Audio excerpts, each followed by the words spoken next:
The last light on the Dakota prairie in November does not fade. It drains, pulled flat by the horizon until the grass turns the color of ash and the wind has nothing left to push against except skin. The cold does not arrive. It has been waiting.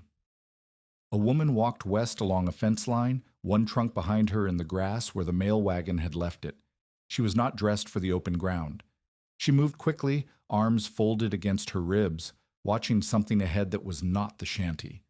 A black iron ring sat in the frozen earth like a seal over a question no one had thought to ask.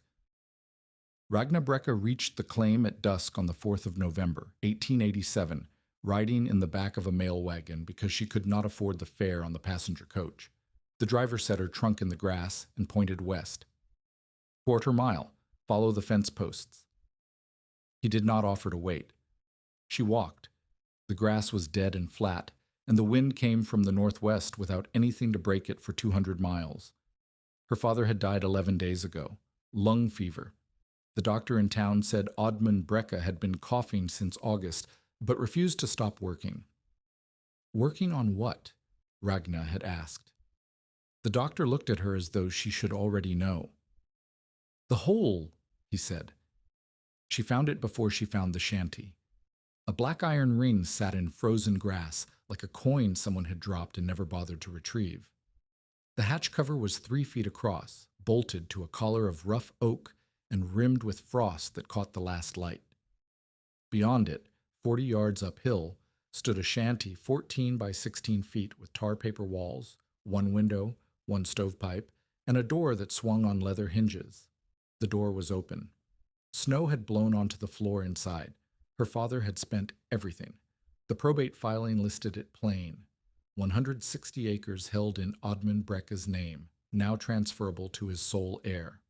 One unfinished claim shanty, one cook stove, cracked, one buried vessel described as retired boiler shell, approximately 2,000 gallons, interred, and one outstanding freight note of $38 held by Horace Troll of the Troll Coal and Lumber Company for the cost of hauling the boiler from the rail yard to the claim on a heavy wagon.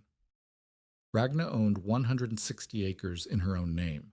The Homestead Act permitted it for an unmarried woman, and she owned $17.60 in a cloth purse inside her coat.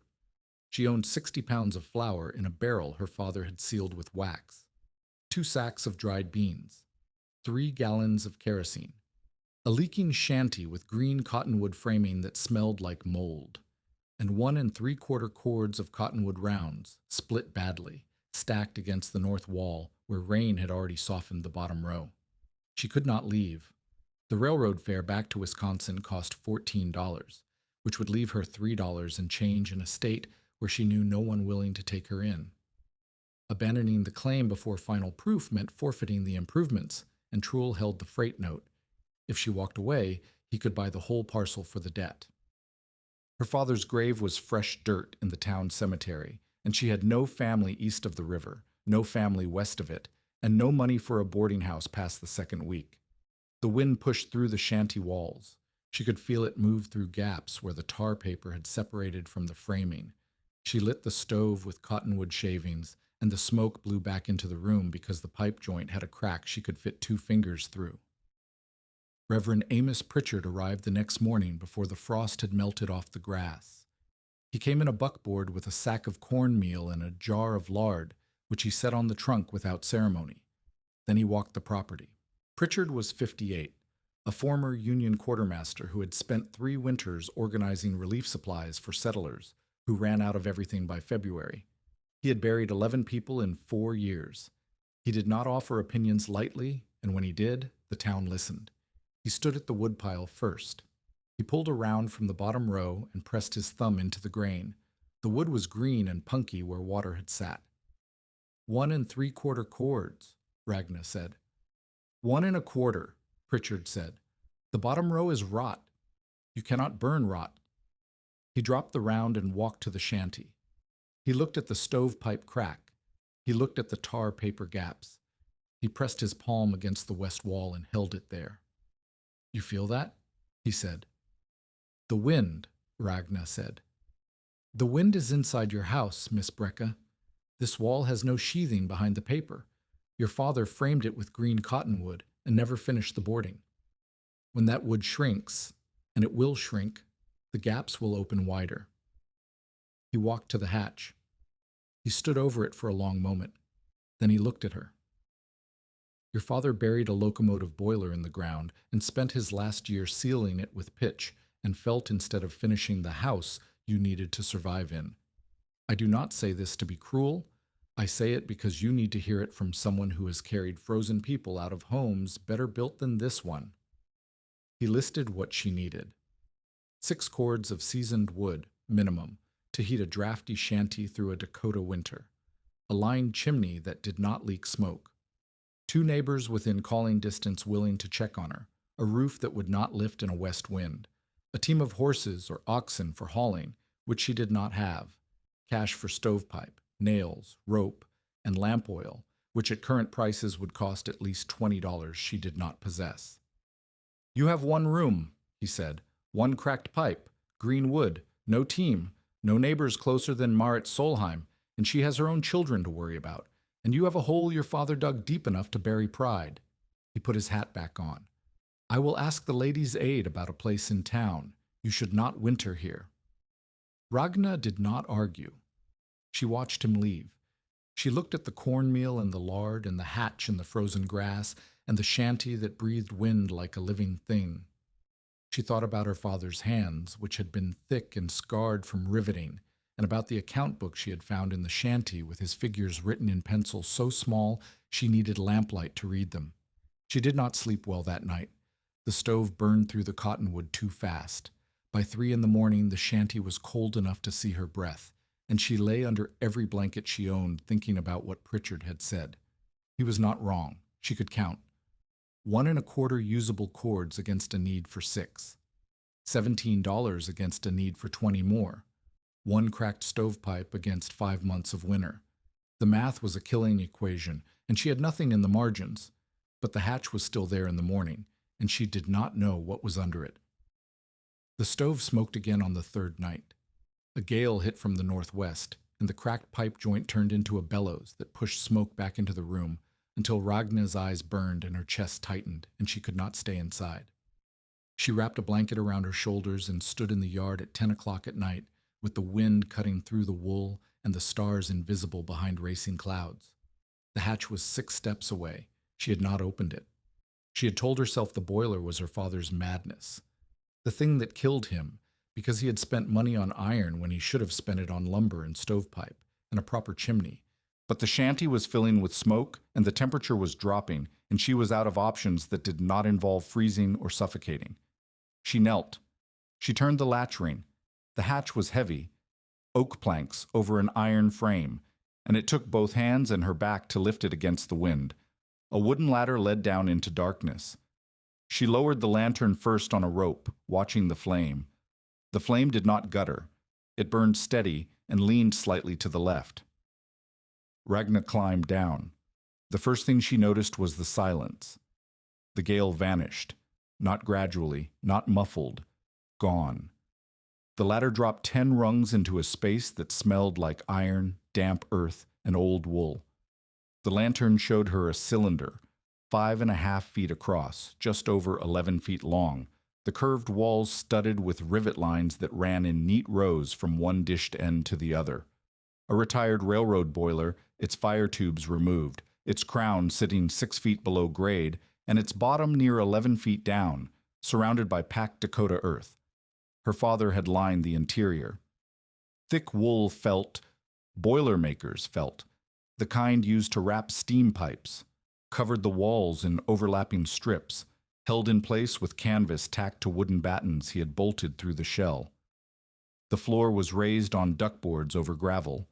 Tin-lined shelves curved along one side, empty but clean. A small slate hung on a wire beside the ladder. She read the chalk marks in her father's hand. The letters were small and precise, the handwriting of a man who had kept measurements his whole working life. Intake low, exhaust high, keep both open, no flame when draft dies. That last line stopped her. No flame when draft dies. A warning. The boiler was not a warm hole in the ground. It was a confined space, a sealed iron shell buried in earth, and her father had understood that if the air stopped moving, the space would kill. She held the lantern higher and found the vents. The intake pipe entered the cylinder near the floor on the south end, angled upward to ground level. The exhaust pipe left from the top of the north end, rising through a sleeve in the hatch collar. She watched the lantern flame lean toward the exhaust pipe. Warm air rising, drawing cooler air in through the lower intake.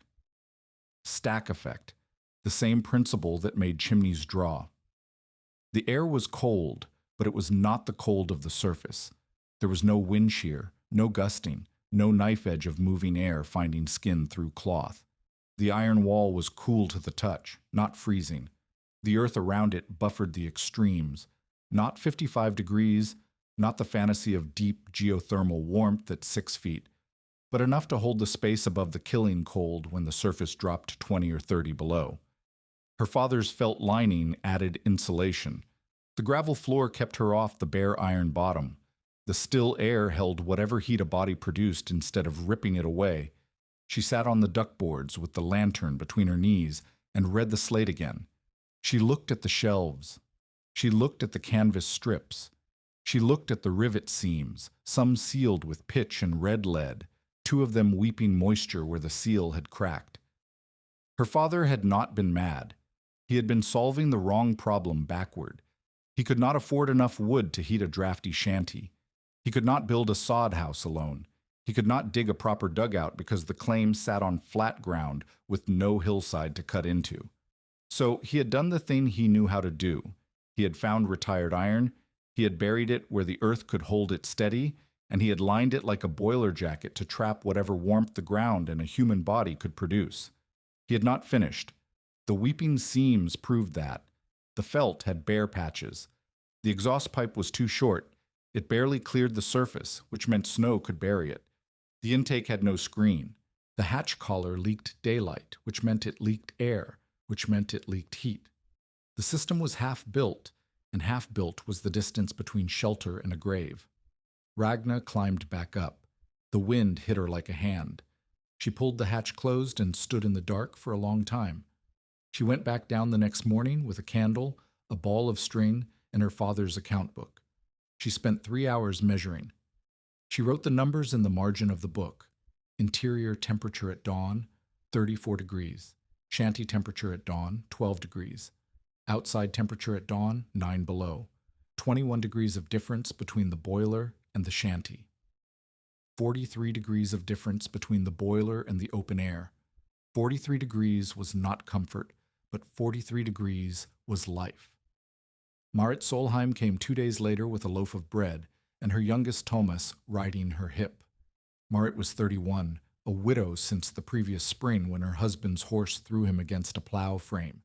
She had 2 children, 40 acres proved up, a sod house with good walls but a leaking roof, and the kind of competence that came from never having the luxury of incompetence. She looked at the mud on Ragna's skirt and the rope burns on Ragna's palms and said, "You went in the hole." Ragna explained what she had found: the felt lining, the vent pipes, the temperature difference, the duckboards and the shelves. She explained the intake low, the exhaust high, the principle that warm air rises and draws fresh air in behind it. Marit listened. She shifted Thomas to her other hip. She said, "A cellar is for potatoes. A woman breathes more than a potato." "My father marked the vents for a reason," Ragna said. "The air moves. I watched the candle flame lean." "A candle flame," Marit said. "You're staking your life on a candle flame." "I'm staking my life on 21 degrees, Ragna said. "The shanty was 12 above this morning. The boiler was 34. I can survive 34. I cannot survive 12. Not for 5 months. Not with 1 cord of burnable wood." Marit looked at the hatch.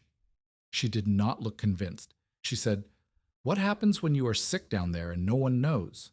What happens when the snow buries the vents and you do not wake up? What happens when the damp gets into your chest and you cough like your father coughed?" Ragna had no answer for the last question. She felt it land. She said, "I'm not going to live down there. I'm going to sleep down there, store food down there, use it as a night shelter and a root cellar and a place to go when the shanty cannot hold heat. The shanty is my daytime room. The boiler is my night room. Marit said, people will talk. People already talk, Ragnar said. Marit left the bread on the hatch collar. She carried Thomas back to the wagon. Before she climbed up, she said, if you die in that thing, no one will find you until spring. Think about that. Ragnar thought about it. She thought about it while she moved 60 pounds of flour, 40 pounds of beans, 12 quarts of dried apples, 2 wool blankets, a thermometer, a candle stub, matches in a tin, and her father's account book down the ladder and onto the tin-lined shelves. She thought about it while she swept the duckboards and scraped the weeping seams with a kitchen knife. She thought about it while the wind shook the shanty walls hard enough to rattle the stove grates. She thought about it, and she kept working. Horace Trull found her in the general store on a Thursday. She had walked 3 miles to buy stovepipe cement and a pound of 10-penny nails with money she could not afford to spend. Trull was behind the counter arguing with the storekeeper about a coal delivery, but he stopped when she came in. Trull was 46, thick through the shoulders, with a face that smiled easily and eyes that did not smile at all. He sold coal by the hundredweight, lumber on credit at winter prices, stovepipe, and hardware with interest calculated by the month, and foreclosed claims whenever settlers ran dry. He held paper on at least 6 families in the township. Oddman Brecka's freight note was one of the smaller ones, but Trull did not measure opportunity by size. He spoke loudly enough for the 2 men by the stove to hear. Brecka buried a locomotive belly and left his daughter the whistle. The men laughed. The storekeeper looked at his ledger. A woman buying salt near the window did not laugh, but she did not turn around either. Ragnar set the nails on the counter and waited. Trull came closer. He leaned against the display case with his arms folded, which put him between her and the door. I have been meaning to talk to you, Miss Brecka. Your father owed me $38 for hauling that boiler. I have the note. Now, I do not want to press a woman in grief, so I will make this offer once. I will forgive half the note, $19. If you sign the claim over to me before December the 1st, that gives you $19 of relief and a clear conscience. You can take the coach east and start fresh. Ragnar looked at him. She said, I would like to see the original bill of lading. Trull's smile did not change, but his weight shifted. The bill of lading. For the haul. My father kept accounts. His book shows $36 quoted for the freight. Your note says $38. I would like to see the original receipt. Trull said, there was a $2 storage charge. The boiler sat in my yard for a week before the wagon was available. My father's book shows the boiler was picked up the same day it arrived at the rail yard, May 7th. Your yard would not have stored it because it went directly onto the heavy wagon. The 2 men by the stove were no longer laughing. The storekeeper looked up from his ledger. Trull said, I will look into it. He straightened. He was no longer leaning. The offer stands until December. After that, I collect the full amount. Ragnar paid for her nails and cement and walked 3 miles back to the claim in a wind that made her ears burn. She had won nothing. The note was still $36 or $38 she did not have.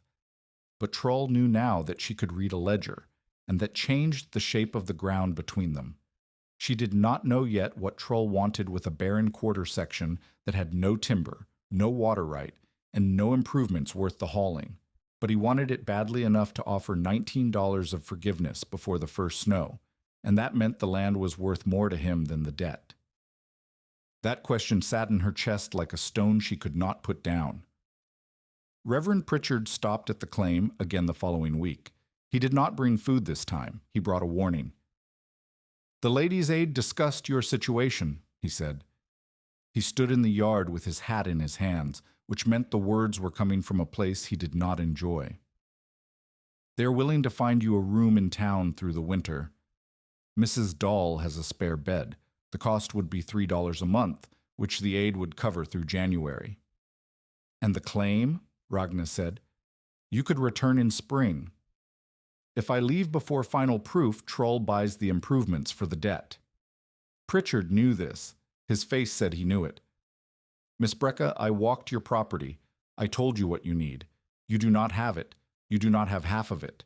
People will not risk their teams in a blizzard to rescue a woman who chose to winter alone in a shanty that cannot hold its own heat. That is not cruelty. That is arithmetic. I am not wintering in the shanty, Ragna said. Pritchard looked at the hatch. His expression did not change, but something behind it shifted. A settling, like a man who has heard the diagnosis he expected. The boiler, he said. It held 34 degrees this morning. The shanty held 11. 34 degrees is not warmth. 34 degrees is not death. Pritchard put his hat on. I have seen people die of ideas, Miss Brecka. Your father was one of them. I do not want to see it twice in the same family. He left. The buckboard wheels cut lines in the frost. Ragna watched him go and felt the doubt he had planted move through her, like the cold moved through the shanty walls, finding every gap, pressing through every weakness, settling in the places she could not insulate. She went down the ladder that evening and sat in the iron dark with the candle flame leaning toward the exhaust pipe and her father's chalk marks glowing in the small light. She read the warning again, no flame when draft dies. She held her palm against the felt-covered iron and felt the faint warmth of earth through wool, through metal. She listened to the silence that was not silence, the creak of cooling iron, the drip of one weeping seam, the whisper of air moving through the intake pipe. Her father had built this, not finished it, built the bones and left the rest for someone who could measure before she believed. She did not know yet if that person was her, but the shanty was killing cold and the boiler was not, and winter was 6 weeks away and closing. She opened the account book to a blank page and began a list. The heading read, What the boiler needs before it can keep me alive. The list grew.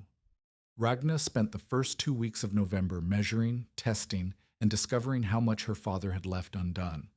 The exhaust pipe barely cleared the surface. In a heavy snow, drifts would bury it within hours, and a buried exhaust meant no draft, and no draft meant no air. She needed the pipe raised at least 4 feet, mounted on something stable enough to survive wind. 2 rivet seams wept moisture, not enough to pool, but enough to dampen the felt and the canvas behind it. Damp insulation was worse than no insulation. It conducted cold instead of blocking it. She needed to patch the seams from inside with canvas, pitch, and bolted straps, the way her father would have repaired a boiler jacket. The felt lining had 7 bare patches where the tacks had pulled loose or the wool had rotted. Each bare patch was a cold bridge, a place where the iron shell conducted heat directly from the interior to the frozen earth outside. She needed felt, and felt cost money. The intake pipe had no screen. A bird, a mouse, a wind-driven clump of grass could block it. A blocked intake with an open exhaust would pull air from the hatch seams instead, which meant uncontrolled flow, which meant heat loss she could not manage. The hatch collar leaked. Daylight showed through 3 gaps between the oak curb and the iron ring. Every gap was a channel for wind, rain, snowmelt, and cold air. She needed tarred canvas, a better seal, and a rebuilt curb. She wrote each problem in the account book with a number beside it. Estimated cost, estimated time, estimated difficulty. The total came to $11 in materials and 30 days of labor she would have to do alone because she could not pay for help, and no one was offering. $11 from 17 left $6.60 for food, kerosene, and everything else between November and April. That was not a margin. That was a prayer.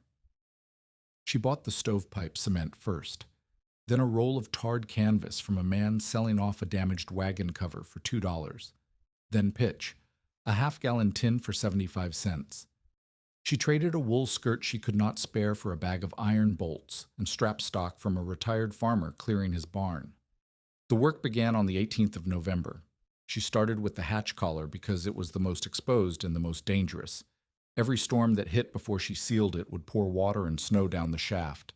She cut the tarred canvas into strips, packed them between the oak curb and the iron ring, and hammered oak wedges in to hold them tight. The wind fought her. Her fingers cracked in the cold. The pitch froze in the tin, and she had to warm it on the shanty stove, then carry it to the hatch before it set, then spread it with a stick while it cooled and hardened. It took her 2 days. The collar was ugly. The pitch had run in places and set in dark drips like something bleeding. But when she climbed down that evening, the 3 light gaps were gone. The air inside was warmer by 2 degrees. 2 degrees. She wrote it in the book. 2 degrees for 2 days of labor and 75 cents of pitch. That was the exchange rate. That was the economy of survival. Time, money, and body traded for fractions of warmth that would keep her blood moving when the air outside tried to freeze it solid. She patched the first weeping seam the next day. Canvas backing, pitch, a bolted strap torqued down with a wrench her father had left in the shanty. The seam held. The second one was harder. The rivet heads were rough, and the canvas would not seat flat. She cut a piece of scrap leather from her trunk, softened it over the stove, and used it as a gasket under the strap. The drip stopped. 6 weeks to deep winter. The vent trench was next. Kittel Vangen had not yet appeared, and she did not know what she did not know about air. She dug the trench herself, following the slope of the ground away from the shaft, packing gravel she carried in a bucket from the creek bed a quarter-mile south. Her boots froze. She cut her palm on a stone and wrapped it with a strip of petticoat because she could not spare a clean bandage. The cottonwood pile shrank. She burned half a cord in the first 3 weeks of November, just keeping the shanty stove alive during the day, and every round she burned was a round she would not have in January. The math tightened every week. 5 months of winter. 1 cord remaining. The boiler was not ready. The shanty was not survivable. And the ground was freezing harder every night, which meant soon she would not be able to dig at all. She stood at the hatch on the morning of the 25th of November and looked at the list in the account book. 7 items remained. The temperature was 4 degrees above zero and falling. The exhaust pipe was still too short. The felt still had bare patches. The intake still had no screen. And somewhere in town, Horace Troll was counting the days until December the 1st. Tell us in the comments. Have you ever been mocked for building something other people could not understand? Kittel Vangen appeared on the 27th of November because Ragna nearly killed herself. She was trying to clear the exhaust pipe. Snow had clogged the opening overnight and the draft had died, and when she climbed down that morning, the candle she lowered on a string burned low and orange, which meant the air was thinning. She knew enough to climb back out. She knew enough to understand the pipe needed clearing. What she did not know was how to clear it from above without dropping the pipe coupling down the shaft. She had a broom handle. She shoved it into the exhaust opening and pushed. The coupling, a cast iron sleeve joining 2 lengths of pipe, shifted, scraped, and began to slide. She grabbed for it and lost the broom handle instead. It fell into the shaft and hit the duckboards 11 feet below with a sound like a bone cracking. Kittel was on the road. He had been walking back from a neighbor's forge where he had sharpened a set of chisels for trade. He was 64, retired from the Black Hills mines where he had spent 20 years timbering shafts, bracing tunnels, managing air, and keeping men alive underground. He was also a part-time blacksmith with hands that looked like they had been carved from oak roots and then scarred by everything oak cannot withstand. He had known Oddmund Brecka, not well. They had worked together once on a threshing engine repair, and Kittel had not liked him. Oddmund talked too much and listened too little, but he had respected the man's iron work. He heard the broom handle fall. He heard Ragna swear. He walked over and looked at her crouching beside the exhaust pipe, with snow on her knees, and a pipe coupling in one hand, and no plan visible on her face. "Your father built half a mine," Kittel said, "and forgot the foreman." Ragna looked up. She did not know him. She said, "The pipe is clogged." Kittel knelt beside the exhaust opening. He did not touch anything. He looked at the pipe, the coupling, the collar, the angle where the pipe met the hatch assembly. He said, "You cannot clear this from the top. The pipe needs a cap with a screen, hinged so you can open it, and it needs to be 4 feet higher than this. Snow will bury anything at grade." "I know it needs to be higher," Ragna said. "I do not have pipe stock." Kittel said, What do you have? That was how it started. Not with charity, not with pity, not with a speech about Odman's memory. Kittle walked the site the way Pritchard had, but where Pritchard had catalogued failures, Kittle catalogued systems. He looked at the intake pipe and said, "Where does the air come from?" He looked at the drainage and said, "Where does the water go?" He looked at the hatch collar and said, "You did this yourself?" Ragna said she had. He pressed the pitch seal with his thumb and said, "Ugly. Holds." He climbed down the ladder.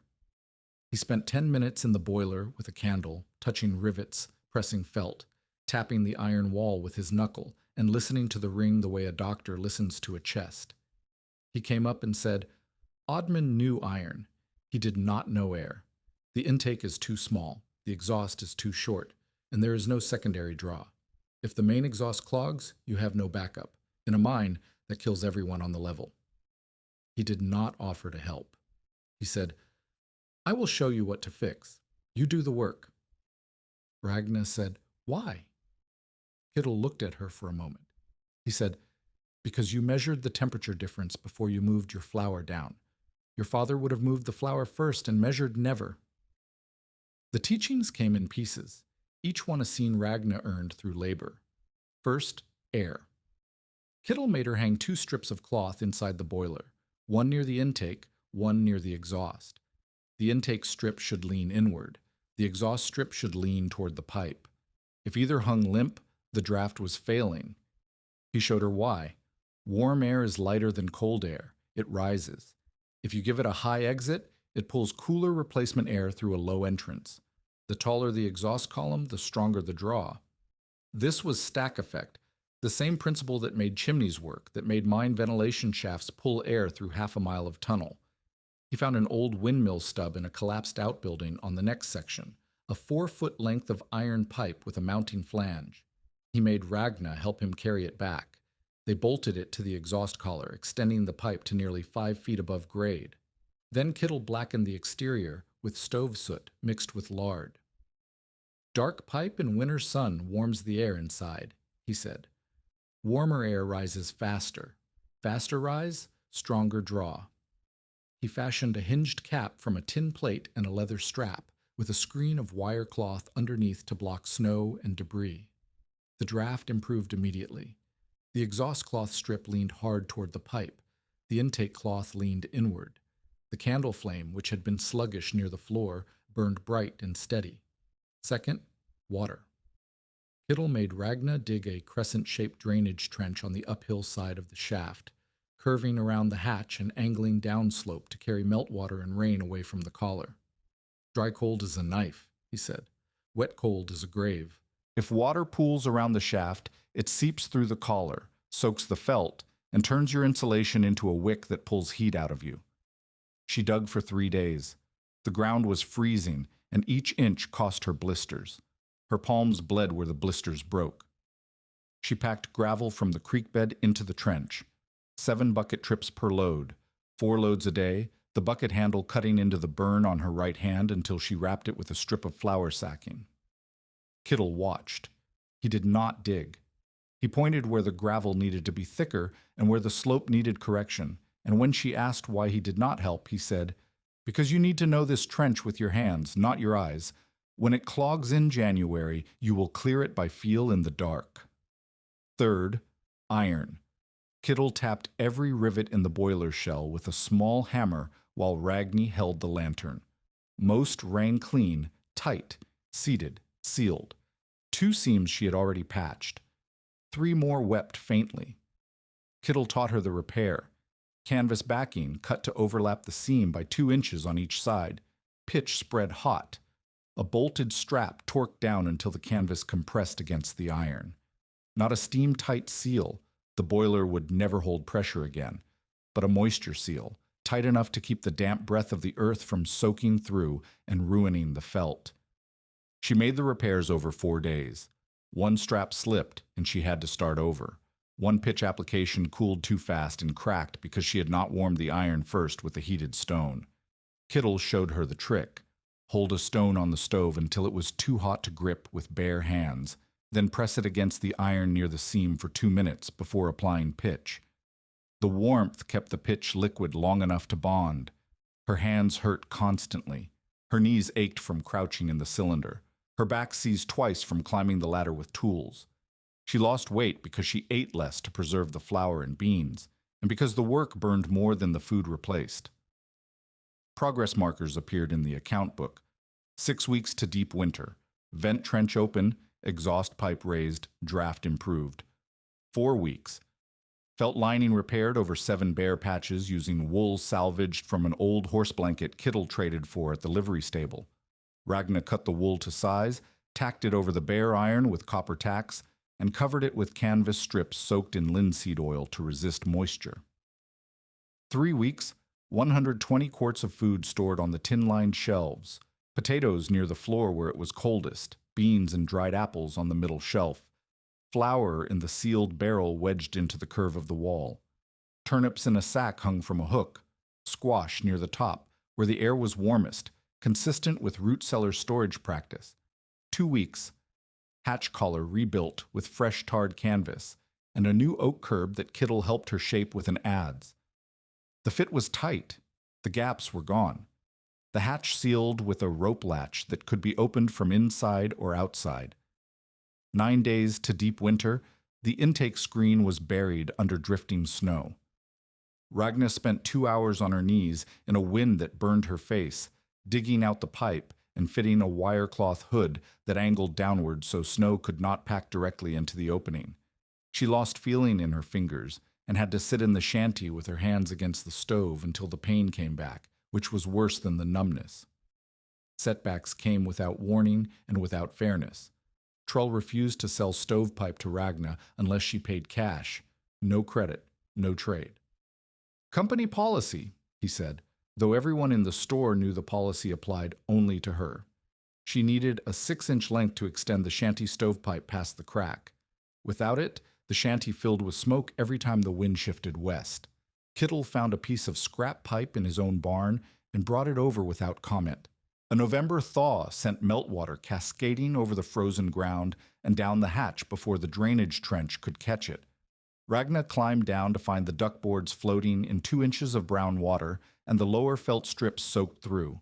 She bailed with a bucket for 3 hours, then pulled the wet felt off the wall and hung it to dry on a rope strung between the shanty and the woodpile.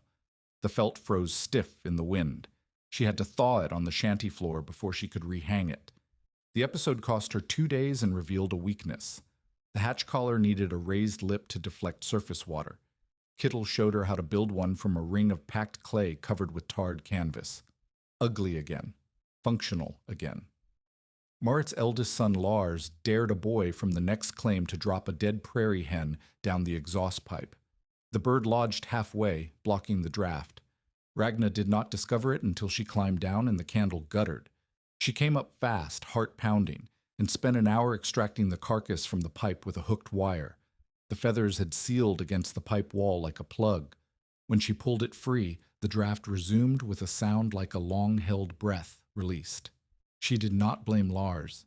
She built a heavier screen for the exhaust cap. Kittle coughed blood once in the first week of December. He turned away from Ragna and wiped his mouth with a rag and pushed the rag deep into his coat pocket. She saw the motion. She did not see the blood. She asked if he was well, and he said the cold got into old lungs, and that was the price of 64 winters. She did not ask again, but she watched him after that. The way he paused at the top of the ladder, the way he sat on the hatch collar to catch his breath, the way his hands shook when the temperature dropped below 10. Unexpected help arrived from the direction Ragna least expected. Marit Solheim came to the claim carrying 2 old wool wagon blankets folded into a bundle. She set them on the trunk inside the shanty and said, "For the house." Ragna said, "Thank you." Marit said, "I still think you are foolish." "I know," Ragna said. Marit looked at the hatch through the window. She said, "Lars told me about the bird. I'm sorry." "The screen is fixed," Ragna said. Marit said, "Is it warm down there?" "Warmer than here." Marit said nothing for a moment. Then, "Show me." Ragna led her to the hatch. Marit climbed down 3 rungs and stopped. She looked at the shelves, the felt, the candle flame leaning toward the exhaust. She touched the iron wall. She said, "It is not as cold as I thought." 36 degrees this morning, Ragna said. The shanty was 9. Marit climbed back up. She did not say the boiler was a good idea. She said, "Those blankets are for the house." But Ragna used them below, and Marit never asked where they went. By late December, Ragna conducted her first full night test. No stove, no sustained flame. She brought the lantern down for 10 minutes to check the thermometer, the vent cloths, the stored food, the rope, the matches, the candle in its tin. Then she blew the lantern out and lay in the dark on the duckboards with 2 blankets beneath her and 2 above, and the wool felt pressing against the iron shell on every side, and the silence of 11 feet of earth surrounding her like a held breath. She did not sleep. The dark was total, not the dark of a shuttered room where light leaks through cracks, but the dark of a sealed space where light does not exist unless you make it.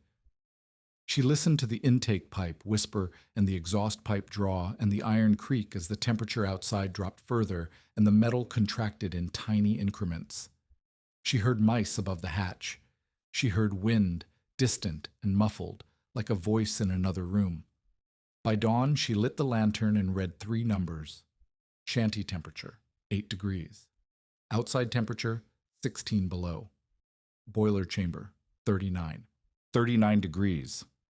Her breath was visible, but the blankets were not frozen stiff. Her water jar had not iced over. The potatoes on the lower shelf were firm, but not hard.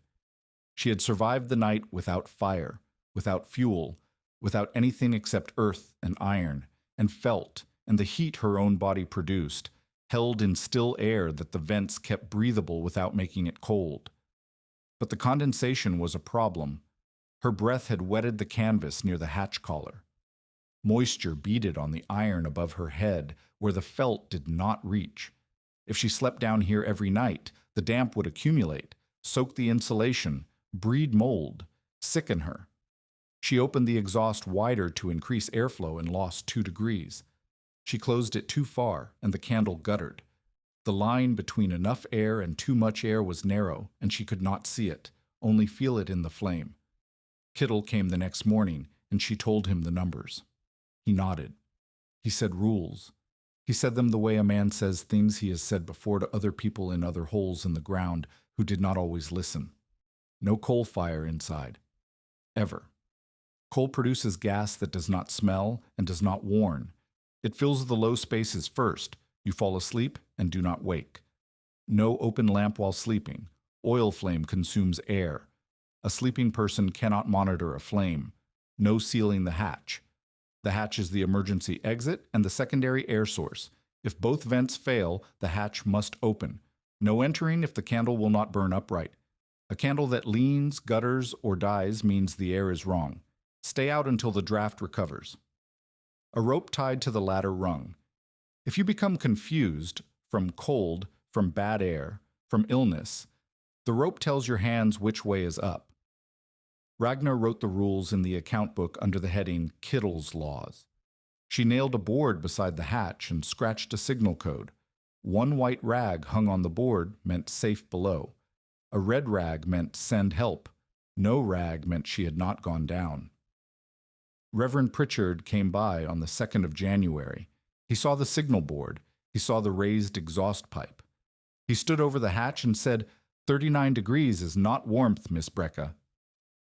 Kittle was sitting on the woodpile, resting.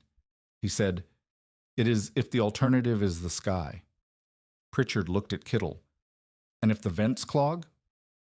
"Then she clears them," Kittle said. "That is why we put screens on both ends and a rod inside the exhaust." "And if she's too sick to clear them?" "Then the signal board reads red and you send someone." Kittle coughed. He covered his mouth. "The same as you would for anyone else on this prairie who lives alone." Pritchard did not answer that. He looked at the shanty, which was still drafty, still burning wood too fast, still cracked at the stovepipe joint despite the replacement section. He looked at the hatch. He said, "I hope you are right." He did not say about what. January 11th, 1888. The air turned strange. Ragna stepped outside at dawn, and the wind was wrong. It came from the south, soft, damp, carrying a warmth that had no business being on the Dakota prairie in the second week of January. Snow melted from the shanty eaves. Water dripped from the woodpile. The hatch collar, which had been rimmed with frost for 6 weeks, was wet and dark. She stood in the yard and felt the air on her face, and it felt like March. Children would be walking to school today with mittens untied and coats unbuttoned, because the false spring would fool everyone who wanted to be fooled. She had seen her father read weather, the set of his jaw when the barometer dropped, the way he watched the western horizon when the wind shifted, and she had learned to distrust comfort that arrived without warning. She wrote in the account book, "Warm wind, bad sign." Kittle came by that afternoon. He stood in the yard and looked at the sky. The clouds were high and thin and moving fast from the northwest, even though the surface wind came from the south. 2 layers of air moving in opposite directions. He said, "Do not trust a thaw that comes running." He checked the vents. He checked the hatch. He checked the signal board. He said, "If it turns, get below. Do not wait for the shanty to cool.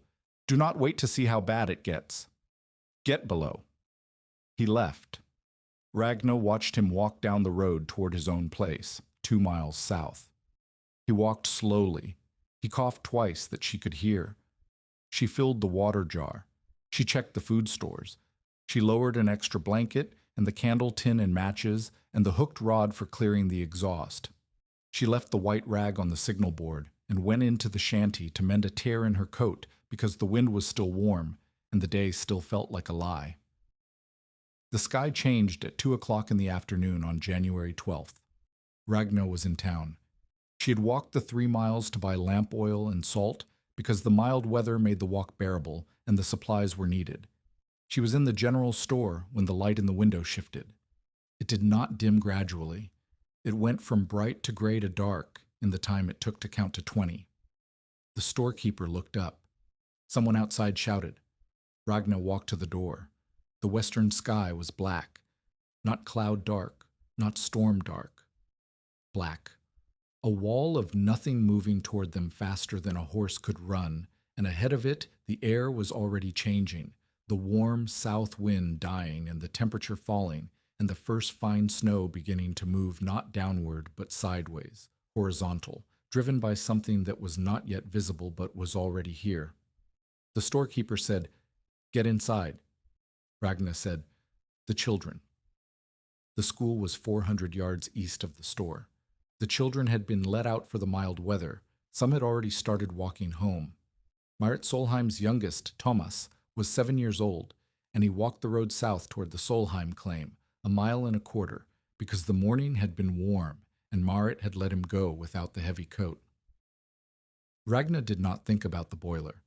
She thought about a 7-year-old boy in a cotton shirt walking into a wall of ice. She left the store. The wind hit her before she reached the street. The temperature had dropped 20 degrees in the time she had been inside and was still falling. The snow was not snow. It was ice dust, fine as flour, and it filled the air so completely that she could not see the building across the street. She pulled her coat over her face and walked east toward the school. She found 3 children huddled against the schoolhouse wall. The teacher was inside with 6 more. Thomas was not among them. The teacher said he had left 10 minutes ago, walking south. 10 minutes in this wind, in a cotton shirt, at 7 years old. Ragna felt the math close around her like the jaws of a trap. She could not reach the Solheim claim. She could barely see. But her own claim was between town and Solheim's, 1.5 miles south on the same road, and Thomas would have been walking that road when the storm hit. She tied her scarf over her face, leaned into the wind, and followed the fence posts. She found him after 20 minutes that felt like 2 hours. He was against a hay sled runner in the road ditch, curled into a ball with his arms over his head and his lips blue and his body shaking so hard his teeth clicked. His cotton shirt was soaked with ice melt. His hands were white. Ragna picked him up. He weighed almost nothing. He was incoherent, not crying, not speaking, just shaking, his eyes open and seeing nothing. She could not carry him to Marit's claim. The wind was in her face, and the snow was so thick she could not find the fence posts. She turned. She put the wind at her back and walked north, toward her own claim, carrying Thomas against her chest with both arms and her coat wrapped around him. The clothesline saved her.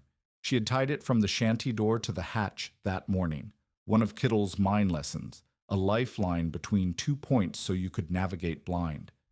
She found the shanty first. She leaned against the wall and followed the line to the hatch. The hatch was drifted. Snow had piled against the windward side and covered the collar. She set Thomas down, and he crumpled into the snow like a sack, and she dug with her bare hands until she found the latch ring. The oak cover was heavy, and the wind fought her, and her skirt had frozen stiff below the knees, and she could not feel her fingers, but she hauled the hatch open, and the dark shaft gaped below her. She lowered Thomas first, tied under the arms with the rope from the ladder rung. He was dead weight. The rope burned through her palms. She lowered him until her arms shook, and then let the rope slide the last 3 feet and heard him hit the duckboards. She climbed down after him, pulling the hatch closed above her, and the wind vanished. The silence was enormous. After the roaring white chaos of the surface, the boiler was a different world, still, dark, cold, but not killing cold. Her breath came in gasps. Her hands were bleeding where the rope had stripped skin. She fumbled for the matches in the tin on the shelf, struck one, and lit the candle. The flame burned steady. The intake cloth leaned inward. The exhaust cloth leaned toward the pipe. The air was moving. The vents were clear. The thermometer read 36 degrees. Tomas was on the duckboards, shaking, his lips still blue, his cotton shirt frozen to his chest. Ragnar stripped the shirt off him. The ice crackled and wrapped him in one of Marit's wool blankets, then a second, then a canvas strip over that. She rubbed his hands between hers. She rubbed his feet. He whimpered but did not speak. She blew out the candle. Kittle's rule, no open flame while resting.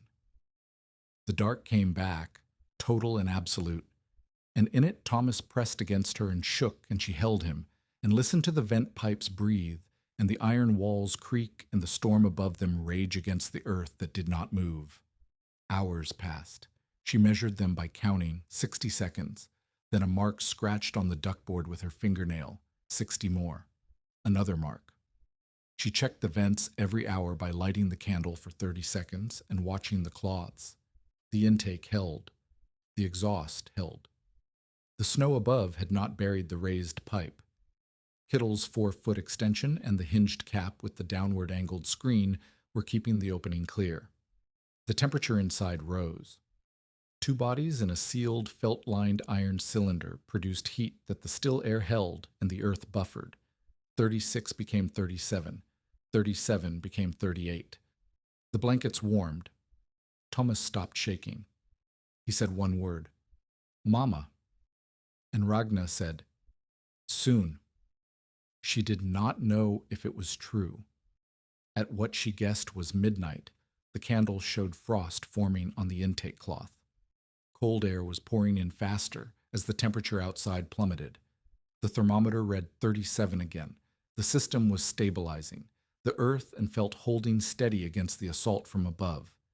She could hear the wind now, not as sound, but as vibration, a deep hum transmitted through the soil and the iron shell, as though the storm were trying to shake the boiler loose from the ground.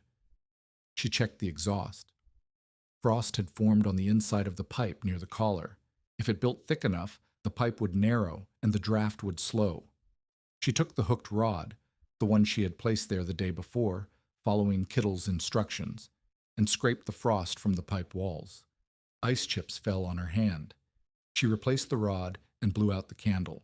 Stay with this moment, because the whole story now depends on whether one buried pipe can keep breathing.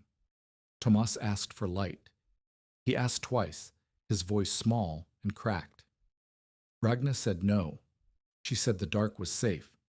She said the dark meant air. She told him about the cloth strips and the candle flame and the reason his breath felt warm against the blanket instead of freezing on his face. She told him about her father who had buried this iron shell in the ground, and everyone had laughed and he had kept working. She did not know if Thomas understood. She told him anyway, because the sound of a voice in the dark was a kind of heat the thermometer could not measure. Above them, the shanty door tore loose. She heard it, a crack, then a bang, then silence as the wind claimed it. The shanty was open now. Whatever warmth the stove had held was gone in seconds. If she had been inside, she would be exposed to the full force of the storm with no door, a cracked stovepipe, and green cottonwood walls that breathed wind. She was not inside. She was 11 feet below grade in a riveted iron shell lined with wool felt and ventilated by 2 pipes her father had placed and a man named Kittle had fixed. The temperature held at 37 degrees. Above her, the wind drove the thermometer toward 40 below. The gap between those numbers was everything. In town, Reverend Pritchard sheltered families in the church. The coal stove blazed until the supply ran low, and then it burned chair legs and hymnal boards and anything dry enough to catch. People pressed together for warmth. The windows frosted so thick no light came through. Pritchard counted heads and came up short and could not send anyone out to look because the wind would kill them before they reached the next building. Troll's coal shed was locked. It had been locked since December, with winter prices posted on the door. $2 per hundredweight, cash only. When the storm hit, men broke the lock and carried coal to the church and to the houses nearest the road. Troll was not there to stop them. He was in his own house with his own stove and his own coal and his own locked door. Marit Solheim tried to reach Ragna's claim. She made it a quarter mile before the wind drove her back. She could not find the road. She could not find the fence posts.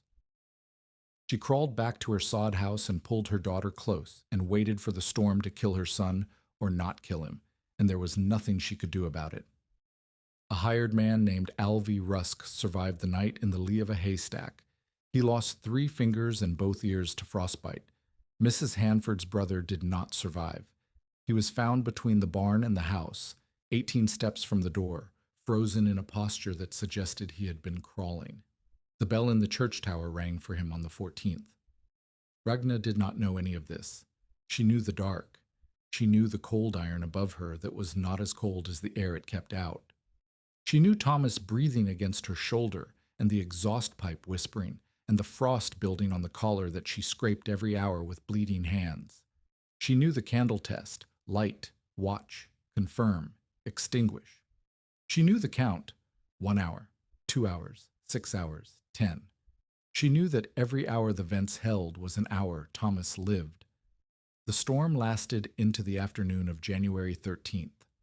18 hours of wind that stripped sod from roofs and killed cattle standing in fields and froze water in kettles beside lit stoves. Ragna stayed below for 22 hours. She did not sleep. She cleared the exhaust frost 4 times. She checked the intake twice by climbing 3 rungs and pressing her ear to the hatch to listen for the pipe. Both times she heard the faint whistle of air being drawn in, which meant the screen hood was holding and the snow had not buried the opening. The thermometer never dropped below 35. It never rose above 39. The range was 4 degrees, the width of life in an iron shell, held steady by earth and felt and discipline, while the world above tried to kill everything that breathed.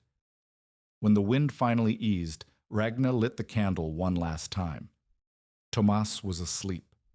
The blankets were damp with condensation but not frozen. The food on the shelves was intact. The potatoes had not frozen. The flour barrel was dry.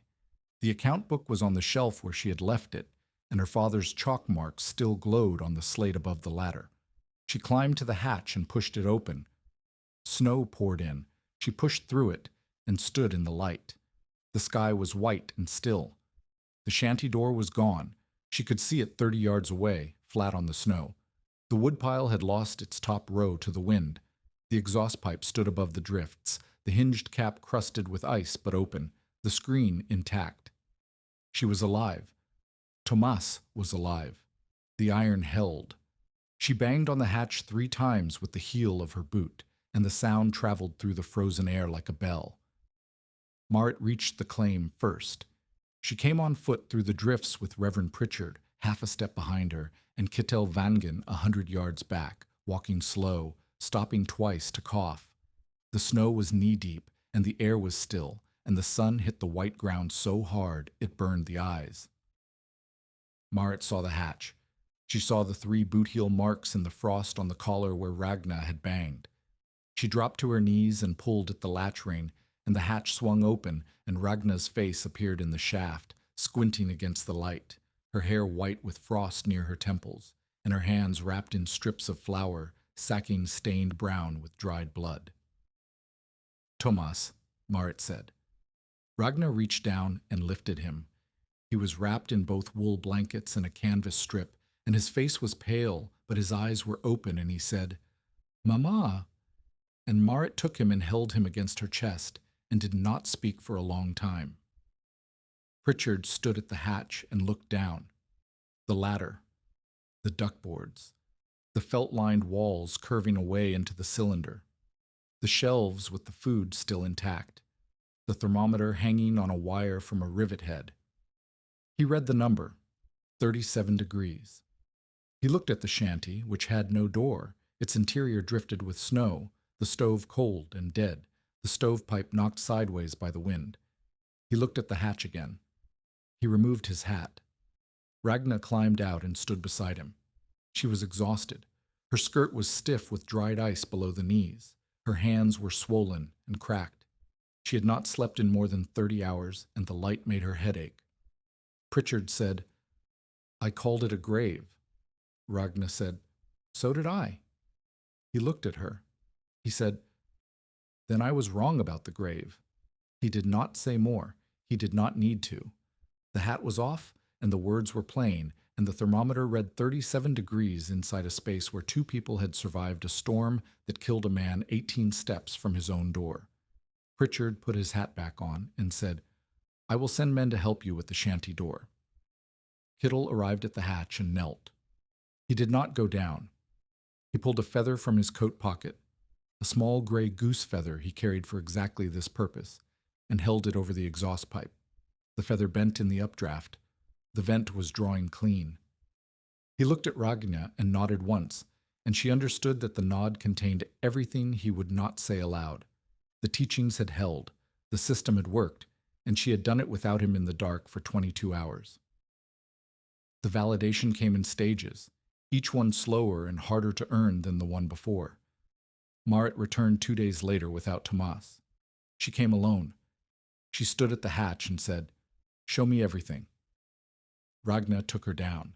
She showed her the felt lining, the vent cloths, the drainage gravel, the shelves, the thermometer, the candle test, the signal board, the rope on the ladder rung.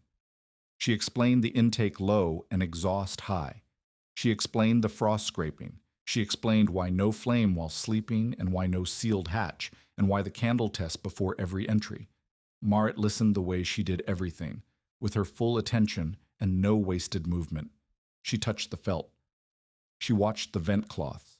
She asked, "What happens if both pipes clog at the same time?" "You open the hatch," Ragna said. "The hatch is the 3rd vent. Cold air comes in, but air comes in. You lose heat. You do not lose breath." Marit said, "My cellar is 4 feet deep, dirt walls, no lining, no vents." "That is a root hole," Ragna said. "It stores food. It does not store people." "Could it?" "Not as it is. You would need depth, lining, drainage, and 2 vents with clearance above the snow line.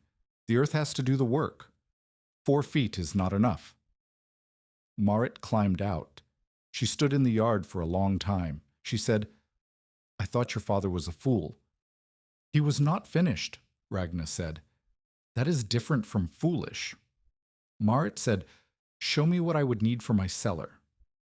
That was the first conversion, not a dramatic surrender, not an apology, but a practical woman asking a practical question because the evidence had made her doubt her doubt. Within a week, 4 families sent someone to look at the hatch. The Nilsson brothers came together. Mrs. Dahl sent her eldest son. A man named Peter Haugen rode over from 3 miles north because he had heard the story from the storekeeper's wife and wanted to see the thermometer for himself. Each one climbed down 3 rungs, looked around, touched the iron, watched the candle, and came back up with the same expression. Not amazement, not conversion, but the careful recalculation of someone whose arithmetic had just been corrected. Ragna did not charge. She did not perform. She answered questions. She showed the account book with the temperature readings. Every day since November, the 3 numbers in columns. Outside, shanty, boiler. The pattern was relentless. On the coldest mornings, the gap between outside and boiler was 50 degrees or more. On mild days, the gap narrowed but never closed. The earth held. The iron held. The felt held. She compared her fuel consumption to the town's. In the worst stretch, from January 8th through January 15th, the church had burned through nearly 2 tons of coal. Families with frame houses had burned half a cord per day in their stoves and still woken with frost on the walls.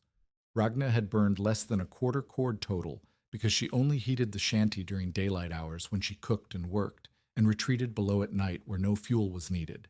The math was not subtle. A settler who needed 6 cords to survive the winter in a drafty shanty needed 3 or fewer if they had a lined, ventilated earth shelter for night use and food storage. The savings in wood meant savings in money, which meant savings in debt, which meant fewer families selling their improvements to men like Horace Troll when February came and the woodpile was empty. Troll understood this before anyone had to explain it. He came to the claim on a Tuesday in late January, driving his own wagon. He did not get down. He sat on the box seat and looked at the hatch and the raised exhaust pipe and the signal board and the rebuilt collar and said, "I see you have been busy, Miss Brecka." Ragna was splitting cottonwood. She set the axe down and waited. Troll said, "People are talking about your father's hole. They're saying it stayed warm during the storm. That is good. That is fine. But I have a concern about public safety." He produced a folded paper from his coat. "I intend to file a petition with the town board requesting an inspection of the buried vessel on your property. A 2,000-gallon boiler shell interred without permit, used as a habitation, with a minor child brought inside during a weather emergency. The board has a duty to ensure the safety of the community." Ragna said, "The board has no jurisdiction over homestead improvements on federal land." Troll's smile thinned. He said, "We will see what the board thinks about a woman sleeping in an iron coffin." He drove away. Ragna watched the wagon until it turned onto the main road. She picked up the axe and split 3 more rounds before her hands shook too badly to hold the handle. She told Cattell that evening. He sat on the hatch collar and listened and coughed and said, "Troll does not care about safety. He cares about coal. 3 families have already asked you about cellars. That is 3 families who might burn less fuel next winter. That is 3 families who might not need Troll's credit." "He can still make trouble," Ragna said. "He can make noise," Kittel said. "Trouble requires the board to care, and the board lost a man in the storm too. They are not in the mood to condemn the thing that saved a child." He was right about the board. The petition was tabled without vote. But Troll was not finished, and Ragna knew it. A man who profits from other people's desperation does not stop because a board ignores him. He stops when the desperation stops, and that had not happened yet. The weeks after the blizzard were the deepest part of Cattell and Ragna's work together.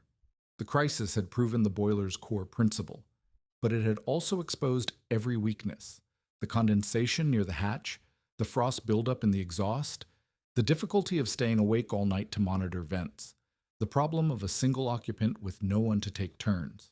They rebuilt the hatch collar a second time, this time with a proper storm hood, a sloped wooden cap that covered the opening and deflected snow while allowing the hatch to swing open beneath it. Kittel designed it from memory.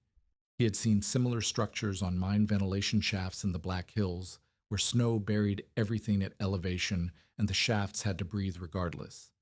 They added a second screened intake on the opposite end of the boiler, angled downward with a hinged snow hood.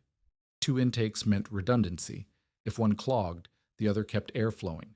It also meant Ragna could control airflow more precisely, open both for maximum ventilation on warmer nights, close one for minimum flow on the coldest. They whitewashed the interior canvas with a lime mixture that reflected lamplight and brightened the space enough that a single candle made the entire cylinder visible. The white surface also showed moisture immediately. Dark spots on white meant damp, which meant action needed. They hung moisture cloths, strips of dry flannel suspended from hooks along the ceiling curve that absorbed condensation from breath and body heat. Every morning, Ragna pulled the cloths up through the hatch and hung them on the line to dry. It added a daily chore. It eliminated the dampness that had been her worst problem during the blizzard night. Kittle built a small entry dogleg, a wooden baffle bolted inside the hatch opening that forced air to turn a corner before entering the main cylinder. Wind could not pour straight down the shaft anymore. The baffle broke the column of cold air and slowed it, reducing the temperature drop when the hatch opened. They improved the drainage with a gravel sump at the lowest point of the boiler floor and a hand cup for bailing seep water. The sump collected moisture that drained through the duckboards, keeping the sleeping surface dry. Kittle packed the sump with gravel sorted by size, coarse on the bottom, fine on top, and Ragna understood that this was how mine floors were managed, that every solution Kittle offered came from decades of keeping men alive underground. Through these weeks of work, Kittle's backstory emerged in pieces. He had come to the Black Hills in 1876, the year of the gold rush, not as a miner, but as a timberman, the man who framed the shafts so the earth did not crush the men who dug. He had seen 3 collapses. He had pulled 2 men out alive and left one where the mountain had taken him, because the timber would not hold long enough for a second trip. He said this matter-of-factly, the way a man describes weather that happened to someone else. He had known Odman from a single job, repairing a threshing engine boiler near Jamestown. Kittle had provided the forge work. Odman had done the riveting. They had argued about method, agreed on nothing, and finished the job in 2 days. Kittle said, "Your father riveted like a man who hated the iron for being stronger than him. Good rivets come from patience. His came from stubbornness. They held anyway." There was a disagreement in March. Ragna wanted to insulate the exterior of the exhaust pipe to prevent frost buildup inside. Kittle said no. He said the exterior of the pipe needed to stay dark and bare so the sun could warm it. Insulating the pipe would keep the interior cold, which would cause more frost, not less. The argument lasted an hour. Ragna brought the account book and showed temperature readings that she believed supported her position. Kittle brought 40 years of mine shaft experience and said, "Numbers do not know what cold air does when you trap it in a pipe." She deferred. She tested it his way for 2 weeks. The frost accumulation decreased. She wrote in the account book, "Kittle right. Sun on dark pipe warms exhaust air. Warmer air holds less frost on pipe walls." Below that, she wrote, "Still do not like being wrong." Kittle read it and laughed. It was the only time she heard him laugh. Spring came slow and mean. The snow melted in stages, a thaw, a freeze, another thaw, and the water ran everywhere. The drainage trench Ragna had dug in November saved the boiler 3 times. Without it, the meltwater would have pooled at the hatch and poured down the shaft and soaked everything below. The trench diverted it downslope, and the gravel held the flow, and the sump caught what little seeped through.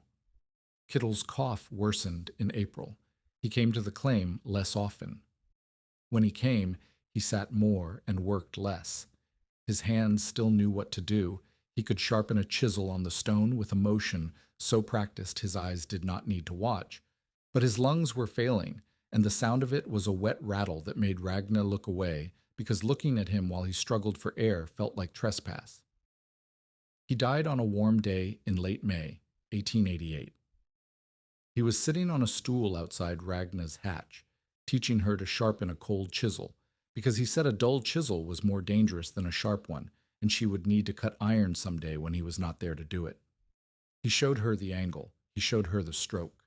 He put the chisel in her hand and watched her make 3 passes on the stone and said, "Flatter. You are rounding the edge." She adjusted. He said, "Better."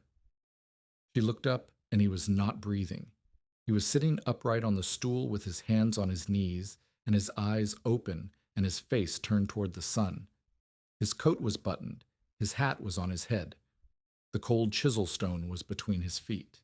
He looked like a man who had decided to rest for a moment and then had not come back. Ragna set the chisel down. She sat beside him on the ground and did not move for a long time. The wind came from the south, and it was warm, and it smelled like new grass and turned earth, and the iron hatch was open behind her, and the air moving through the vents made a sound like breathing that was not breathing. She found his tool roll in his coat the next day. Block letters on the canvas. Vangen. Inside, 8 chisels, a small hammer, a set of punches, a rivet snap, and a feather in a paper sleeve. At the bottom of the roll, iron filings had collected in the fold of the canvas. Fine, dark dust from a lifetime of cutting metal, and when she tried to brush them out, they clung to the weave and would not come loose. She folded the roll closed and put it on the shelf beside her father's account book. The filings stayed where they were. Reverend Pritchard conducted the burial. 11 people attended, which was more than Kittle had expected anyone to notice. Ragna did not speak. She stood at the grave with the tool roll in her hands, and when Pritchard asked if she wanted to place anything with him, she shook her head. The tools were for the living. Kittle would have said that. He would have said it plainly and without sentiment, and he would have been right. She went back to the claim and climbed down the ladder and sat in the boiler in the dark for an hour. She did not light the candle. She listened to the vents and the iron and the earth. She thought about Kittle's hands and her father's chalk marks and the distance between a half-built idea and a finished one, and the people who cross that distance and the people who do not. Then she climbed out and sharpened the cold chisel on the stone, flatter this time, the way he had showed her. The edge held. Summer passed. Ragna taught. She helped Marit convert the shallow storm cellar behind the sod house into something closer to a shelter. It could not match the boiler. It was only 5 feet deep, with dirt walls instead of iron, but Ragna showed her how to line it with salvaged wool and canvas, how to dig a drainage channel, how to install 2 vent pipes with screens and hoods, how to build a raised floor from scrap lumber so the sleeping surface stayed dry. It would not hold 37 degrees in a blizzard. It might hold 25. 25 was the difference between frostbite and death.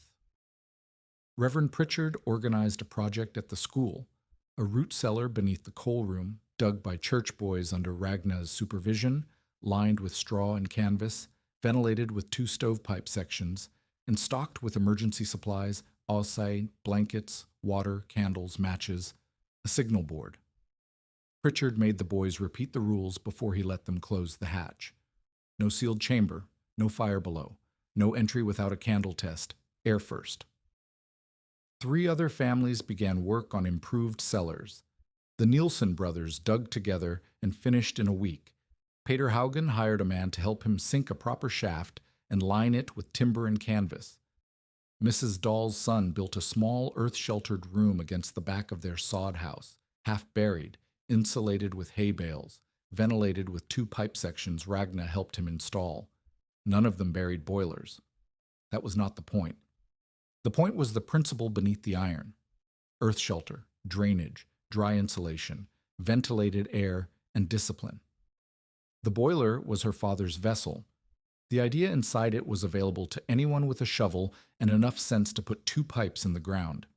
If this story reminds you why preparation matters, share it with someone who understands that survival is often built before anyone believes in it. Trull watched the cellars go in and calculated what they cost him. Every family that built an earth shelter was a family that might burn less wood and less coal the following winter. Every family that burned less fuel was a family that did not need his credit. Every family that did not need his credit was a family whose claim he could not buy when February came and the woodpile was bare. He tried a different approach. In August, he began selling what he called Brika patent winter tanks, shallow iron barrels, no more than 3 feet across and 4 feet deep, buried with a single vent pipe and a canvas cover. He priced them at $12, which was less than a winter's coal on credit. He told buyers the barrels worked on the same principle as Ragna's boiler. They did not. The barrels were too shallow to benefit from stable earth temperature. They had a single vent, which meant no cross-draft, which meant the air sat still and went bad. They had no drainage, no insulation, no raised floor. They were holes in the ground with iron walls and a pipe, and if someone sealed themselves inside one during a storm, The air would thin, and the occupant would not wake up. Ragna heard about the barrels from Marit. She went to Trull's yard and looked at one. She said, "You need to stop selling these." Trull said, "This is a free market, Miss Brecka. You do not have a patent on burying iron. These will kill someone. They are based on your father's design. My father's design has 2 vents, drainage, insulation, and a raised floor. This has none of those things." Trull smiled. He said, "Perhaps you should have patented it." Ragna went home. She could not stop him legally. She could not afford a lawyer. She could not force the town board to intervene because the board had already declined to regulate underground shelters. She wrote a notice and posted it at the general store. Warning: no underground shelter is safe without 2 vents, drainage, insulation, and a raised floor. A single vent barrel will not sustain air. Do not seal yourself inside any vessel without testing the draft with a candle. Ask before you buy. Trull tore the notice down. Ragna posted another. He tore that one down too.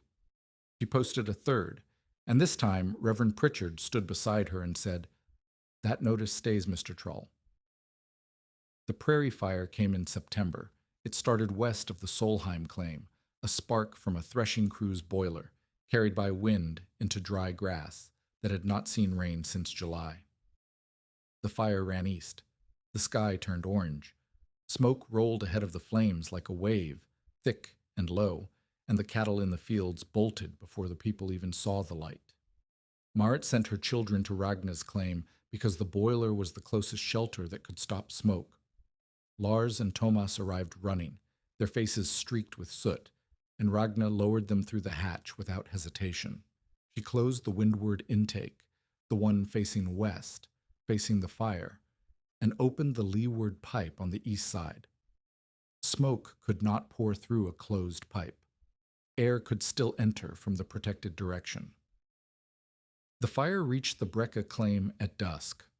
Ragna and 3 neighbors beat it with wet sacks and turned it at the drainage trench, which acted as a firebreak because the gravel held no fuel. The shanty survived. The woodpile lost its tarp. The hatch collar scorched, but held because the tarred canvas was covered with a layer of packed clay that Kittel had insisted on and Ragna had thought was excessive. Below, Lars and Thomas sat in the dark with the candle lit, watching the vent cloth lean. The air thinned as the smoke thickened above ground. The leeward intake pulled air that was warm and tasted of ash but was breathable. The temperature inside rose to 44 degrees, warmer than it had ever been, from the radiant heat of the fire passing overhead. But the earth buffered it. The iron conducted some heat inward, but the felt slowed it, and the air movement carried the worst of it out through the exhaust. When Ragna opened the hatch an hour later, both boys were fine. Lars said, "It smelled like a stove." Tomas said nothing. He climbed the ladder and looked at the scorched grass and the dark sky, and then he went and stood beside the exhaust pipe and put his hand on it the way Ragna had once seen her father put his hand on a cooling boiler, not to check the temperature, but to feel the thing that had kept him alive. The fire tested the shelter differently than the blizzard had. Not cold, but heat. Not ice on the vents, but smoke in the air. The same principles held: earth cover reduced exposure. Insulation slowed energy transfer. Ventilation controlled what entered and what left. And the occupants survived because the system was designed to be managed, not merely endured. Ragna stood in the scorched yard that night and thought about Kittel.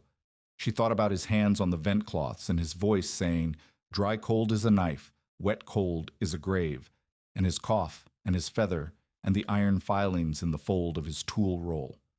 She thought about how he had taught her not a trick but a way of thinking, that the earth was not an enemy to be fought but a material to be used, that air was not a given but a system to be managed, that survival was not a thing you achieved once and then possessed, but a discipline you practiced every hour of every day you chose to live.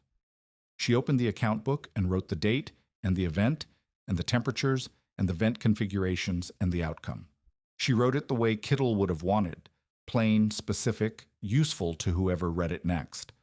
Then she closed the book and sat on the hatch collar in the dark, and listened to the vents breathe and the iron cool and the prairie settle into silence after the fire.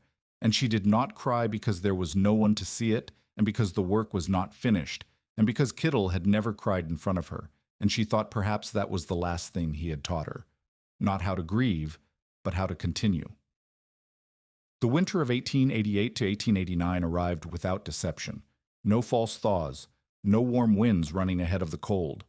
The temperature dropped in November and kept dropping, and the snow came steady and deep, and the wind came from the northwest the way it was supposed to, and every family on the prairie knew what was coming, because the year before had taught them what they had been pretending not to know. Ragna was ready.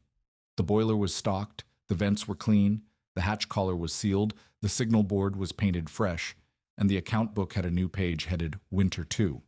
She had 4 cords of wood for the shanty, more than she had ever owned, because the previous spring she had traded cellar advice for splitting labor with 2 of the families she had helped. The shanty itself was tighter. She had spent August nailing proper board sheathing behind the tar paper on the west wall, the wall Pritchard had pressed his hand against, and felt the wind move through. The stovepipe was new, traded for bookkeeping work she had done for the livery stable owner. The door was rehung on iron hinges. She still slept below. The shanty was for cooking, mending, reading, writing, and the daylight hours when the stove could hold the room above freezing. The boiler was for night, for storms, for the hours when fuel was too precious to burn and the body needed shelter that did not cost wood. The rhythm had become ordinary. She climbed down at dark, climbed up at dawn, checked the vents twice in between, and recorded the temperatures in the book. The numbers told a story that did not change. Outside, the air tried to kill. Below, the earth held. By December, 8 families in the area around Devil's Lake had some version of Ragna's system. None had buried boilers. Most had improved cellars, deeper than root holes, lined with wool or straw or canvas, ventilated with 2 pipes, drained with gravel, floored with raised boards. The Nielsen brothers had built the best one, 7 feet deep, timber-framed, double-lined, with a proper entry shaft, and a storm hood Ragna had helped them design from Kittle's original. It held 31 degrees in a test on Christmas night, when the outside temperature read 24 below. 31 was not 37, 31 was still alive. Ragna kept a list, not of cellars built, she did not count them formally, but of rules taught.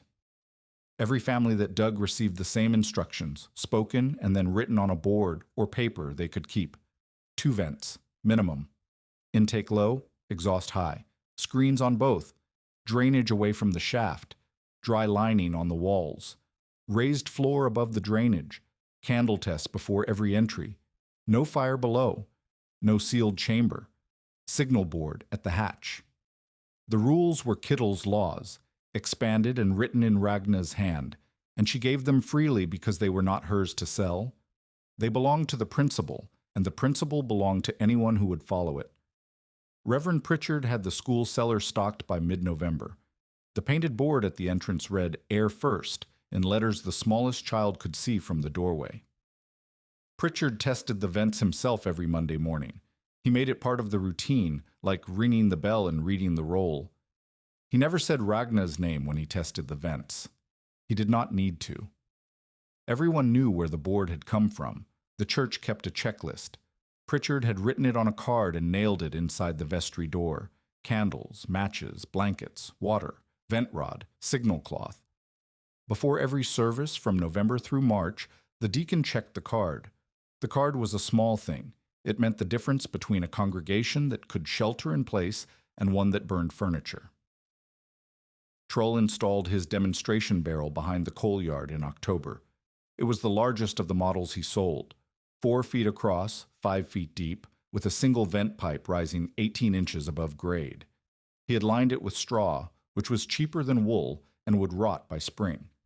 He had not installed drainage because the coal yard sat on gravel that he believed would drain naturally. He had not installed a second vent because he said 1 pipe was sufficient and 2 was an unnecessary expense he would not pass on to his customers. He showed the barrel to buyers. He climbed inside and stayed for 10 minutes and climbed out and said the air was fine. He was correct. The air was fine for 10 minutes in October, when the ground was not yet frozen and the pipe was clear, and the temperature above was 40 degrees, and his body had not yet consumed enough oxygen to matter. 10 minutes in October proved nothing about 10 hours in January, but Troll did not say that because Troll did not know it or did not care. The boy's name was Edwin Pratt. He was 12. He worked for Troll on Saturdays, stacking coal and sweeping the yard for 15 cents and a meal. On a Saturday morning in late January, 1889, Troll sent him to the barrel to fetch a sack of kindling that had been stored inside. Edwin climbed down, and the pipe was clogged with hoar frost. The same frost buildup Ragna cleared from her exhaust every night with the hooked rod. The same frost Kittel had warned would narrow a pipe and choke a draft. The barrel had no rod. It had no second vent. It had no candle test posted on the wall. Edwin did not come back up. The storekeeper's son found him 20 minutes later, unconscious on the straw at the bottom of the barrel, breathing shallow and gray-faced. The boy was not dead. He was close to it. The storekeeper pulled him out by the arms and laid him on the coal yard dirt, and someone ran for the doctor and someone else ran for Ragna, because by January of 1889, when something went wrong underground near Devil's Lake, people ran for Ragna. She arrived at the coal yard and did not go near the barrel. She said, "Do not send anyone else down." Troll was there. He was pale. He said, "The boy was only inside for a few minutes." "How long was the pipe clogged?" Ragna said. Troll did not answer. Ragna looked at the barrel. Single vent, 18 inches above grade, packed with hoarfrost. No intake, no screen, no rod, no drainage. The gravel was frozen solid, and water had pooled at the bottom and frozen into a sheet of ice that sealed the floor. The straw lining was damp and compressed. The space smelled of coal dust and mold. She said, "Open it from the side." Two men with pry bars pulled the barrel's top seam apart. The rivets were cheap, and the iron was thin, and it came open like a tin can. Air rushed in. Ragna took the feather from Kittel's tool roll. She carried it in her coat now, the way Kittel had, and held it over the open vent pipe. The feather did not move. No draw. The pipe was dead. She turned to Troll. She did not shout. She did not accuse. She said, "Look at the feather." Troll looked. "No draw," Ragna said. "The pipe was frozen shut. The barrel has no second vent. The straw is wet. The floor is ice. There is no air exchange. The boy breathed until the air was used, and then he stopped breathing, and if your storekeeper's son had come 5 minutes later, he would be dead." Troll said nothing. Ragna said, "This is what I told you in August. This is what I posted on the wall of the store. This is what you tore down." The men with the pry bars were watching. The storekeeper was watching. The doctor had arrived and was bending over Edwin Pratt, who was breathing again, shallow and confused, his lips still blue. Troll looked at the barrel. He looked at the boy. He looked at Ragna. Something in his face moved. Not remorse, not exactly, but the expression of a man who has been calculating profit and has suddenly discovered that the ledger contains a column he did not know existed. He signed a public notice that afternoon. Reverend Pritchard wrote it, and Troll signed it, and it was posted on the store wall where Ragna's warnings had been posted, and torn down and posted again. No underground shelter without 2 vents and drainage, no entry without a candle test, no sealed chamber. Below his signature, in smaller letters, Pritchard had added, "These rules were established by Miss Ragna Brecka of the Brecka claim." Troll did not apologize. He stopped selling barrels. He did not stop selling coal. People still needed coal, and he still charged for it. But he stopped selling the thing that could replace the need for coal, because the thing he had sold was not the real thing, and the difference between them was a boy's life. Edwin Pratt recovered. He lost no fingers. He lost no function. He did not work for Troll again. His mother brought Ragna a jar of honey and a pair of knitted socks and said, "Thank you for not going in." Ragna understood what she meant. If Ragna had gone into the barrel to pull the boy out, she might have collapsed too, and then there would have been 2 bodies in a dead space instead of 1.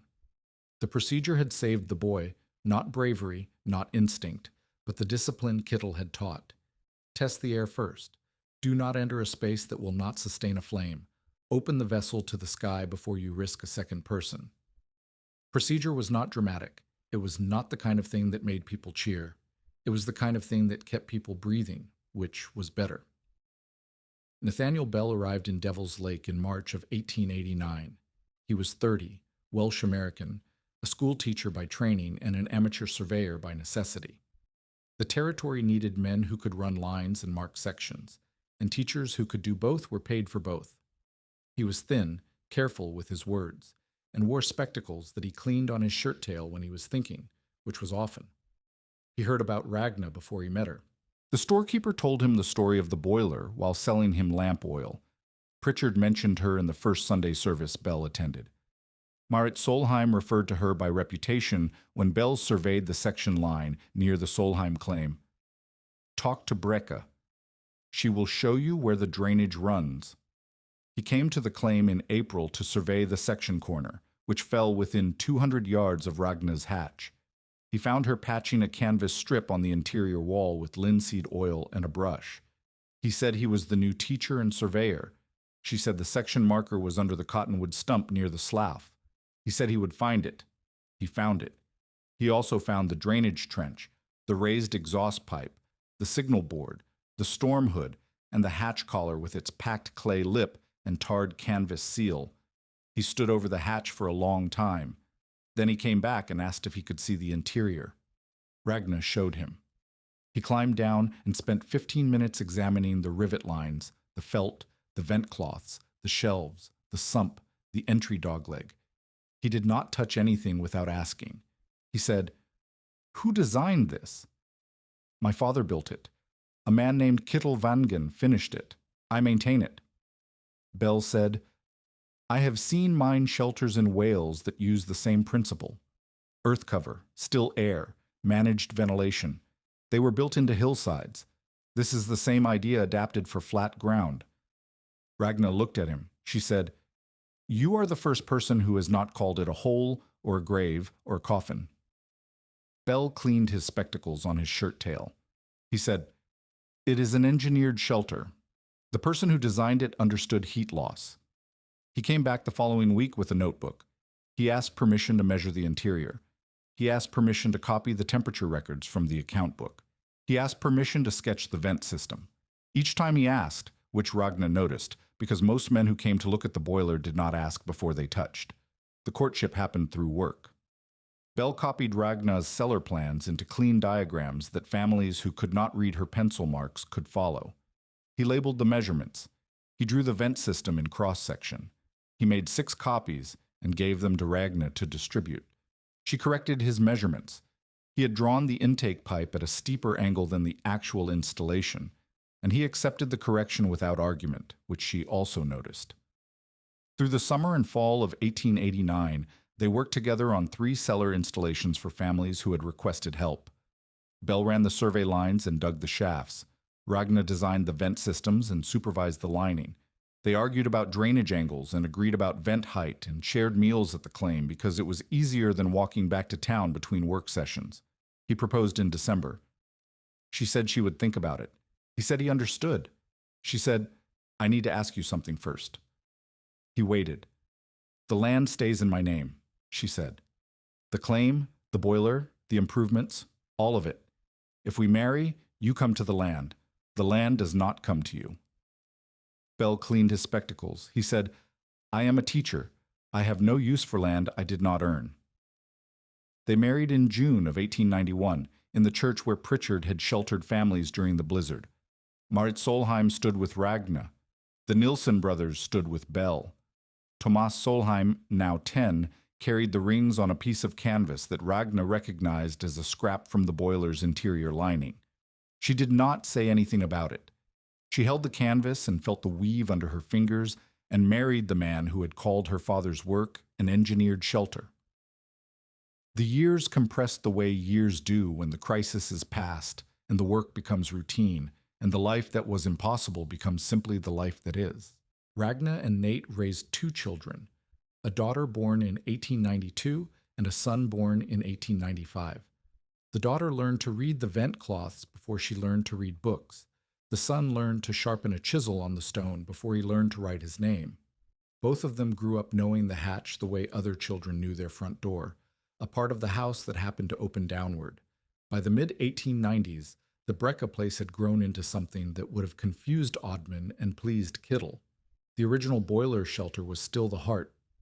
Ragna checked the vents every November and sealed the collar every October, and recorded the temperatures every winter. 12 years of numbers in the account book that had become a document no one had intended to create. Around it, the claim had added 2 safer earth cellars built to Ragna's specifications, a proper frame house that replaced the shanty in 1893, a root cellar under the kitchen that stored food by temperature zones the way Kittel had taught her, and a workshop where Ragna kept Kittel's tool roll on the shelf beside Oddman's account book. The school had an emergency cache. Pritchard retired in 1896, but the new reverend maintained the checklist. The painted board still read "Air First." The vent test was still Monday mornings. The card in the vestry was still nailed to the door. 8 families in the area kept some version of Ragna's rules. The Nilsson cellar had survived 3 hard winters without incident. Marit's cellar had sheltered her children twice. Peter Haugen's shaft had become the deepest and best-built shelter outside of Ragna's own, with a timber frame that Kittel would have approved and a vent system that drew so cleanly the feather test showed movement from 10 feet away. Ragna taught girls, not just her own daughter, but Marit's daughter and Mrs. Dahl's granddaughter, and any girl whose family would let her learn. She taught bookkeeping because a woman who could read a ledger could not be cheated by a man who inflated a freight note. She taught measuring because a woman who could calculate a vent angle could build a shelter without asking permission. She taught repair work, riveting, patching, sealing, the physical skills Kittel had given her, because a woman who could fix iron did not need to wait for a man who might not come. Nate supported this without reservation. He had married a woman who kept a tool roll on her shelf, and a feather in her coat pocket, and an account book with 12 years of temperature data, and he had done so because those things were the reason he had proposed, not obstacles to it. In later winters, Ragna walked with a cane. An old injury to her knee, from the night she had carried Thomas through the blizzard and dropped into the shaft with her legs frozen stiff below the knees, had stiffened into a permanent limp that worsened in cold weather. She still checked hatch collars before the first hard freeze. She walked the section with the cane in one hand and the feather in the other, and tested every vent on every shelter she had helped build. And when a pipe drew clean, she nodded and moved on. And when a pipe drew weak, she stopped and fixed it, or taught the owner to fix it. And she did this every year until the year she could not. She died in November of 1926, at 61, after a cold snap that came fast from the northwest the way the cold always came on the Dakota prairie.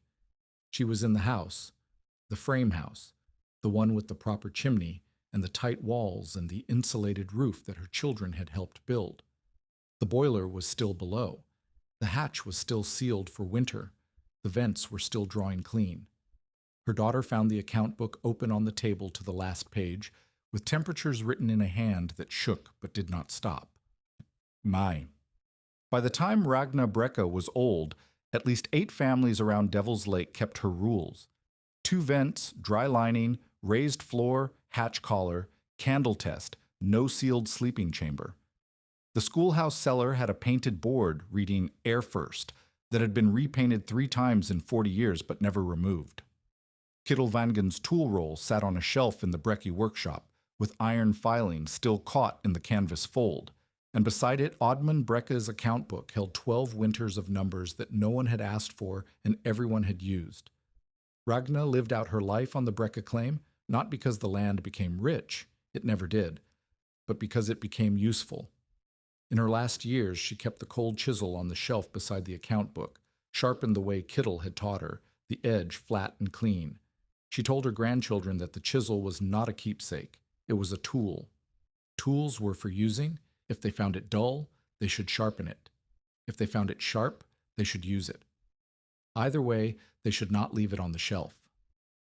January wind, furniture burning in town stoves, the hatch rim disappearing under snow.